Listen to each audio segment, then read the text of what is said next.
Calvin's self-justifications. Some critics argued that burning Servetus would only encourage the Roman Catholics of France to do the same to the Huguenots. 70,000 would be slaughtered in one night in 1572. Stung by such opposition, in February 1554, Calvin published a broadside aimed at his critics. Defensio Orthodoxae Fidei de Sacra Trinitate contra prodigiosos errores, Michaelis Servetii. He argued that all who oppose God's truth are worse than murderers, because murder merely means to kill the body, whereas heresy damns the soul for eternity. Was that worse than predestination by God to eternal damnation?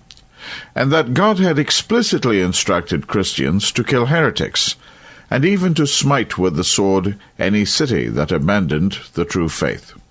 He wrote, "Whoever shall maintain that wrong is done to heretics and blasphemers in punishing them with death, makes himself an accomplice in their crime. It is God who speaks, and it is clear what law he would have kept in the church even to the end of the world, so that we spare not kin nor blood of any, and forget all humanity when the matter is to combat for his glory."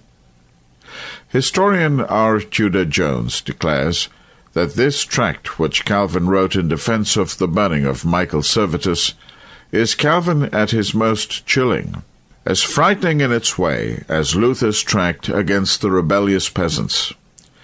8 years later, Calvin was still defending himself against criticism and still advocating the burning of heretics.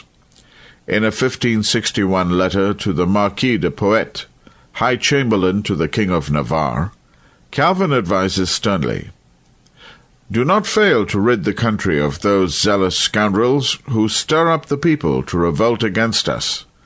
Such monsters should be exterminated, as I have exterminated Michael Servetus the Spaniard."